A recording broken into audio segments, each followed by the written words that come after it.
Welcome back to our little PvP series. Last episode we looked at, armor and weapons and what to bring. If you've not seen that, go check them out first. But today we're going to be looking at all the little utility items I expect someone to bring in a PvP situation. This is talking about food, what blocks to bring. And then next episode we're going to go for potions and all that sort of thing. So, stay tuned, watch this, feel a bit educated, and this should probably help you out.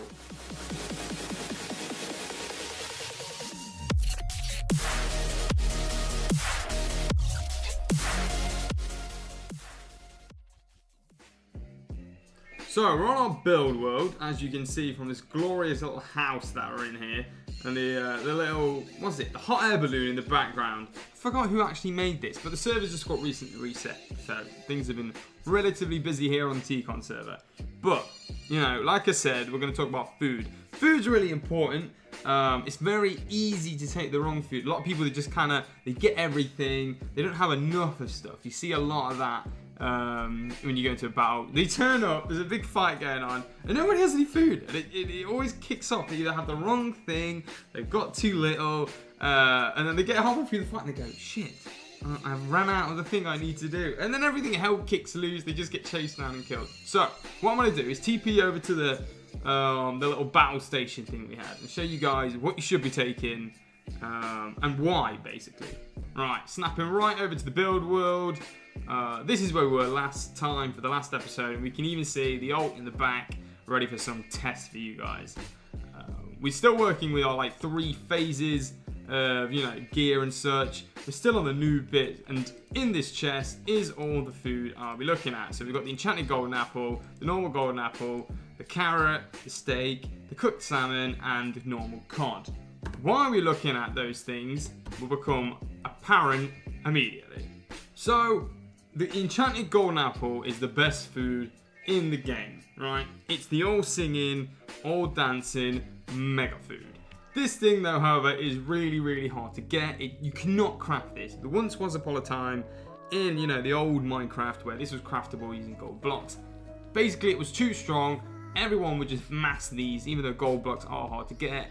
You end up with 4 or 5 of these bad boys in your inventory, and you're a bit of a tank. And that still is the case to today. These apples are amazing in PvP. If you can get your hand on some of them, great. However, you will have to use them strategically. They're kind of like, you're going down sort of weapon. You pop one of these, and you're ready to battle. This thing is either you can use it at the beginning of the fight just to get that advantage. That way, whoever you're attacking doesn't know that you've actually got these buffs, because you might have other buffs and it becomes a bit of a blur. Or you use them when you're getting low. You can see why. If I just eat one now, you will see all the buffs it gives. So it gives regeneration 2, absorption 4, resistance and fire resistance. You can see immediately a massive amount of buffs. It gives us fire resistance, so we're saving slots on potions. It gives us normal resistance, which that means we're going to take less damage. This thing is like it once was a buff you could only kind of get on that. The absorption, so look how many extra hearts you've got. The normal, look at that is a ridiculous. You've basically got an extra massive row of health. How good is that? It means you can take more damage, you can absorb a bunch of stuff. Basically all around, if you pop one of them bad boys, you are very much ready to battle. Plus it did give us regeneration. Regeneration is basically a potion in itself. All sorts of results you're getting from this. So the enchanted golden apple is great and all. I don't expect people to have these in PvP just because of their rarity, but if you're gonna have one, it'll be amazing. That is a great time to use them. It's a lesser known cousin, the golden apple. Still an amazing food source, right? It's cheaper, requiring only gold bars, but if you think about it, maybe you're in teams of 5, 20, 20 each, times by a group of 5, times by 9. The amount of gold starts to increase rapidly. If you're gonna take these sort of things, and to be fair, you should take about 20. Right? Having about 20 golden apples really gives you an edge. Build a gold farm. There are tutorials all over the internet to build a gold farm. Get the gold necessarily. get some apples. These are going to be really good.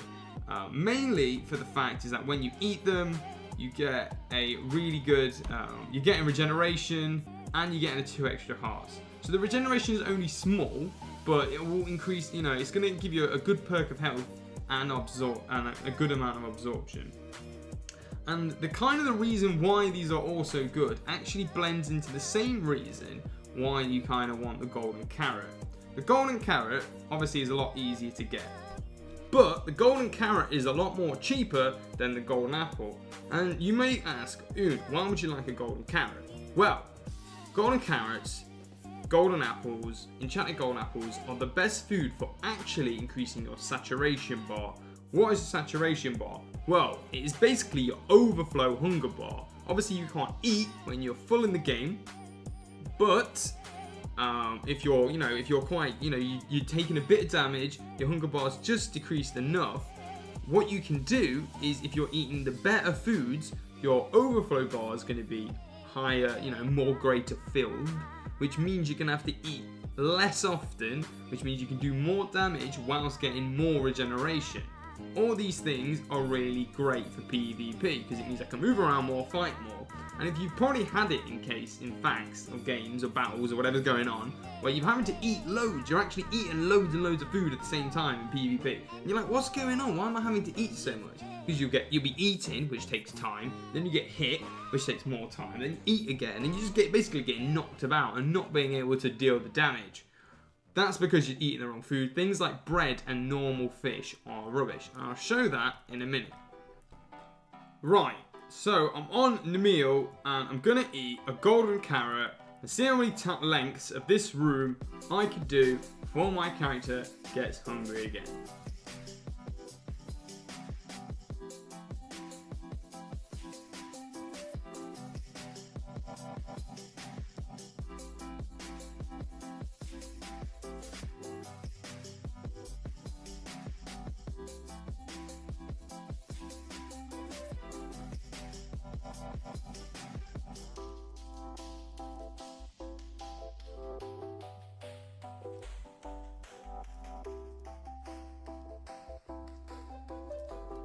Right, so that was a considerable amount. I was able to run back and forth this room for a good amount of time before, I dropped that first hunger bar.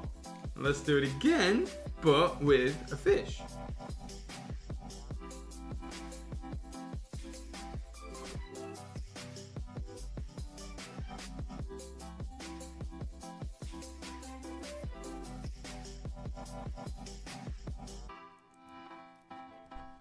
So there you have it. The fish was significantly, worse than the golden carrot. It put up a good fight. I was able to do a couple of, a good number of lengths back and forth to the room. But when you compare it to the golden carrot, I was going for ages. I actually thought that the server might have been bugged for a second.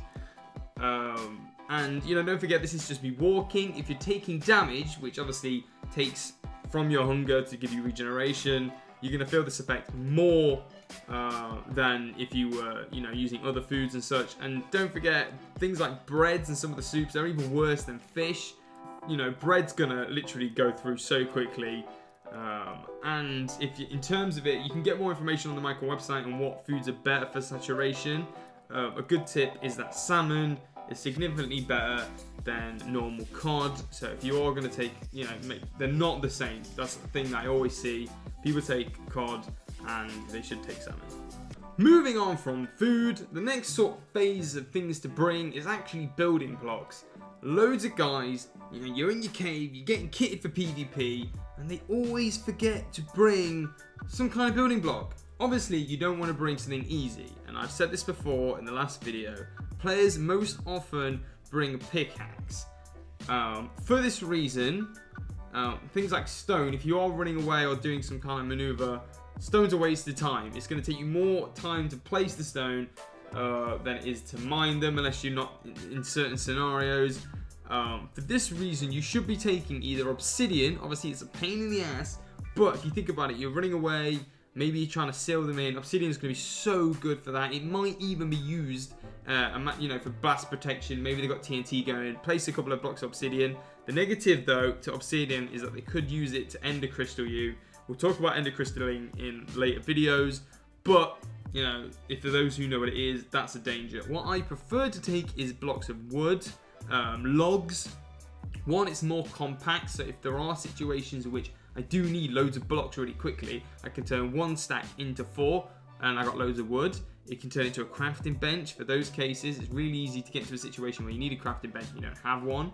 And you can then turn it into ladders. There might be a situation where the enemy in this sort of circumstance is like he's got on top of a tower. You don't want a nerd pole because obviously that's only going to allow you got teammates.